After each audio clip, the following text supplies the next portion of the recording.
Bonjour, on continue la lecture de notre livre Finances d'entreprise, théorie et pratique de l'entreprise tunisienne. Merci de faire un like et de s'abonner à ma chaîne.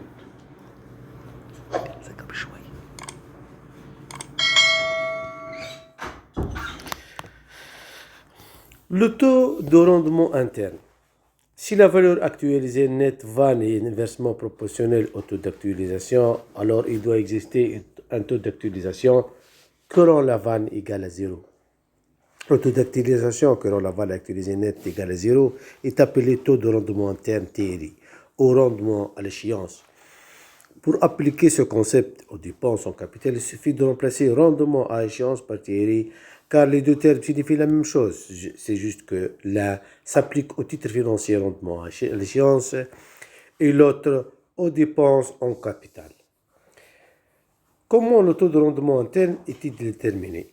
Pour calculer le TRI, faites de I l'inconnu et réutilisez simplement la formule de Laval. Le taux I est déterminé comme suit. Donc, Laval, on met égal à 0. 0 égale à somme des CFNI sur 1 plus I à la puissance N moins V0. Le taux de rendement interne comme critère d'investissement. Le taux de rendement interne est fréquemment utilisé sur le marché financier car il indique immédiatement à l'investisseur le rendement attendu pour un niveau de risque donné. L'investisseur peut leur comparer ce rendement attendu à son taux de rendement requis, simplifiant ainsi la décision d'investissement. La règle de décision est très simple. Si le taux de rendement interne d'un investissement est supérieur au rendement exigé de l'investisseur, il effectuera l'investissement ou achètera le titre. Sinon, il abandonnera l'investissement ou vendra le titre. Un investissement vaut la peine d'être réalisé lorsque son taux de rendement interne est égal ou supérieur au rendement exigé de l'investisseur. Un investissement ne vaut pas la peine d'être réalisé lorsque son taux de rendement interne est inférieur au rendement requis par l'investisseur. Les limites du taux de rendement interne. Avec ce nouveau critère de décision d'investissement, il est maintenant nécessaire d'examiner comment le TRI peut être utilisé par rapport à la valeur actuelle nette. Il est également important de rechercher si ces deux critères pourraient ou non produire des conditions contradictoires. Il s'agit simplement d'acheter ou non un investissement donné, ou d'investir ou non dans un projet. Alors, les deux critères produisent exactement le même résultat, comme le montre l'exemple. Si le calendrier des flux trésoriers est le même, le calcul de la vanne en choisissant le taux d'actualisation et le calcul de rendement du taux de rendement interne et en le comparant au taux d'actualisation sont les deux faces d'une même médaille mathématique. La question est cependant un peu plus complexe lorsqu'il s'agit de choisir entre plusieurs titres au projet, ce qui est généralement le cas. La comparaison de plusieurs flux de trésorerie titres doit permettre de faire un choix entre eux. Quelques mathématiques financières, taux d'intérêt et rendement à l'échéance. Taux de rendement nominal et rendement à l'échéance. Ayant examiné le rendement à l'échéance, il est maintenant important d'examiner le taux d'intérêt. Par exemple, si un prêt que vous souhaitez obtenir, d'où vient le taux d'intérêt dans cette discussion? Considérez quelqu'un qui veut vous prêter 1000 dinars aujourd'hui à 10% pendant 5 ans. Ce 10% signifie 10% par an et constitue le taux de rendement nominal de votre prêt. Ce taux sera la base du calcul de l'intérêt proportionnel au temps écoulé et le montant emprunté. Supposons que vous payez des intérêts chaque année. Le premier problème est souvent et comment et quand payeras-tu le prêt? Les termes de remboursement constituent la méthode d'amortissement du prêt. Prenez l'exemple suivant. Remboursement de l'ensemble du prêt à l'échéance. Le tableau des flux de trésorerie ressemblerait à ceci.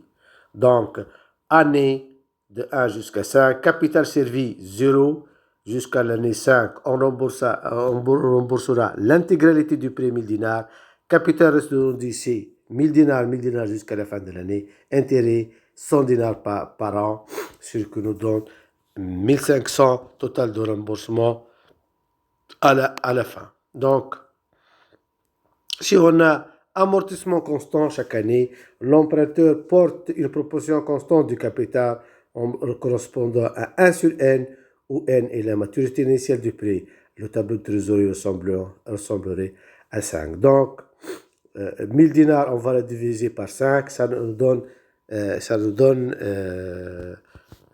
donc 200 dinars de capital servi chaque année, et l'intérêt c'est 100, 80, 60, 40 et 20, et vous allez constater que le total d'intérêt dans le deuxième cas est égal à 300, alors que dans le premier cas est égal à 500. Et ça, c'est normal parce que dans le premier cas, le capital de base n'est pas donc amorti, n'est pas remboursé qu'à la fin. Et dans le deuxième cas, il y a un remboursement constant de 1 sur n à la fin de chaque année, ce que nous donne des intérêts, un montant d'un intérêt inférieur au montant du premier cas. Des acomptes égaux. L'emprunteur peut souhaiter effectuer une somme fixe au service de la dette, remboursement des capitaux et intérêts. Sur la base de la méthode d'actualisation décrite précédemment, on va dire une rente constante A, telle que la somme des 5 rentes actualisées est égale à la valeur actuelle du capital aux 1000 dinars. Si la valeur de l'emprunt est de 1000 dinars, on aura 1000 est égal CF sur 10%, facteur de 1 moins 1 sur 1 plus 10% à la puissance 5. Si on résout cette équation, on obtient CF est égal à 263,8 dinars. Le tableau de démonstration de l'emprunt se présentera dès lors comme suit. Voilà, on a un total de remboursement maintenant constant. Donc on va dire que le capital servi sera donc croissant. On commence par 163 dinars et on termine par 239 dinars. Par contre, les intérêts, c'est décroissant. On commence par 100 dinars et on termine par 23 dinars. Et le total de remboursement reste constant. Donc ça, c'est la règle. Si tu veux un total de remboursement de croissant, le capital servi, il est croissant et les intérêts sont décroissants. De telle façon, on obtient une annuité constante. On parle ici d'une annuité constante et voilà, taux annuel effectif, taux nominaux et taux proportionnel. Cette section démontre que l'actualisation a une portée beaucoup plus large que ce qui aurait pu sembler être le cas dans les mathématiques financières simples présentées précédemment. La notion de taux annuel effectif. Que se passe-t-il lorsque les intérêts sont payés non pas une mais plusieurs fois par an? Supposons que quelqu'un vous prête de l'argent à 10%, mais dise quelque part dans les petits caractères au bas de la page que les intérêts devront être payés sur une base semestrielle. Par exemple, supposons que vous avez emprunté 1000 dinars le 1er janvier et que vous devez ensuite payer 50 dinars d'intérêt le 1er juillet et 50 dinars le 1er janvier de l'année suivante, ainsi que le 1000 dinars du principal à la même date. Ce n'est pas la même chose d'emprunter 1000 dinars et rembourser 1100 un an plus tard.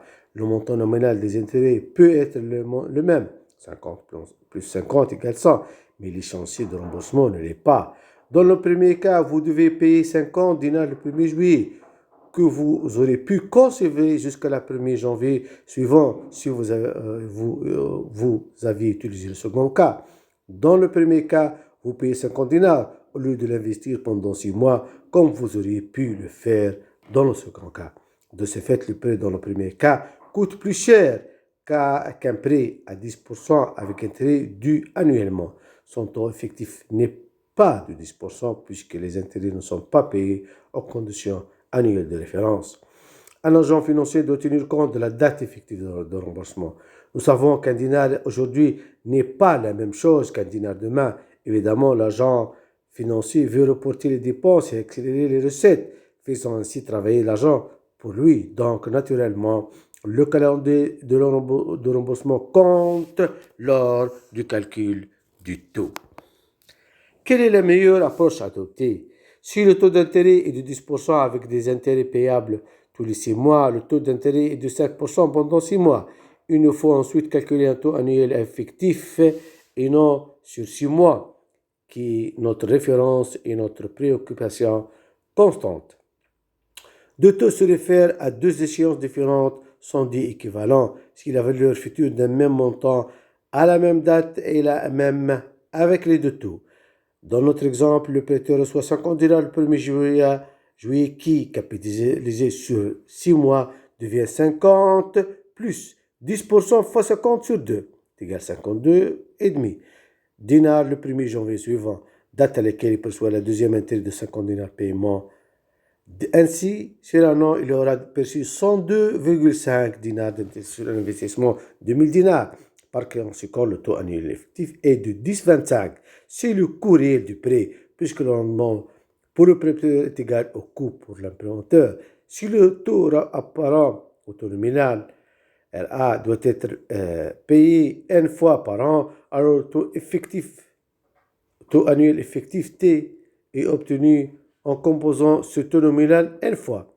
1 plus T est égal à 1 plus R sur A à la puissance n, où n est le nombre de paiements d'intérêt dans les années et RA sur L le taux pendant une période, soit T est égal à 1 plus RA sur N à la puissance N moins 1. Dans notre exemple, T est égal à 1 plus 10 sur 2 à la puissance 2 moins 1 est égal à 10,25%. Le taux d'intérêt effectif est ainsi de 10,25%, tandis que le taux nominal est de 10%.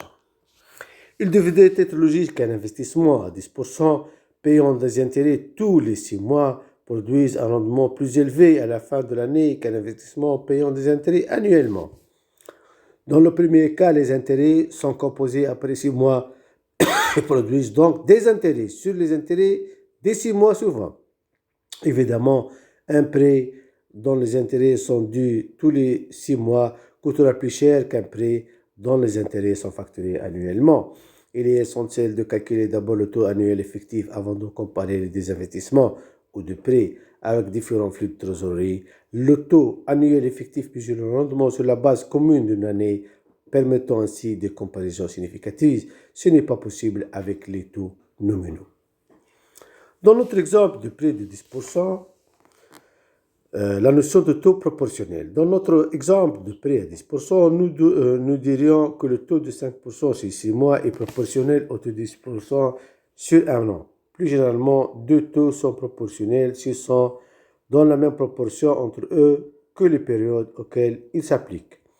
10% par an est proportionnel à 5% par semestre ou 2,5 par trimestre, mais 5% semestriel n'équivaut pas à 10% annuel. Taux annuel effectif et taux proportionnel sont donc deux concepts complètement différents qu'il ne faut pas confondre.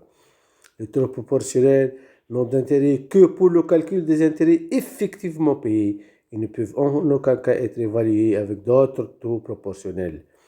Les taux proportionnels ne servent qu'à simplifier les calculs, mais ils masquent le véritable coût d'un prêt.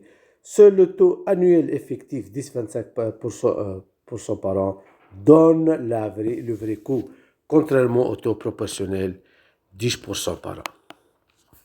Lorsque l'intervalle de temps entre deux dates de paiement des intérêts est inférieur À un an, le taux proportionnel est inférieur au taux annuel effectif. 10% est inférieur à 10,25. Lorsque l'échéance est supérieure à un an, le taux proportionnel surestime le taux annuel effectif. C'est rare, alors que le premier cas est assez fréquent sur le marché monétaire où l'argent est prêté ou emprunté pour de courtes durées. Pour éviter toute erreur, utilisez le taux annuel effectif. Comme nous le verrons, les marchés obligataires peuvent être trompeurs car ils raisonnent en termes de taux de rendement nominal. Le papier est vendu au-dessus ou au-dessous de la valeur nominale. Le nombre de jours utilisés pour le calcul des intérêts peut varier. Il peut y avoir des décotes d'émission initiale et bientôt. Et surtout, sur le marché secondaire, la valeur actuelle d'une obligation dépend des fluctuations des taux d'intérêt du marché. Dans le reste de ce livre, sauf indication contraire, un taux d'intérêt ou un taux de rendement est supposé être un taux annuel effectif. Merci pour votre attention et à la prochaine vidéo.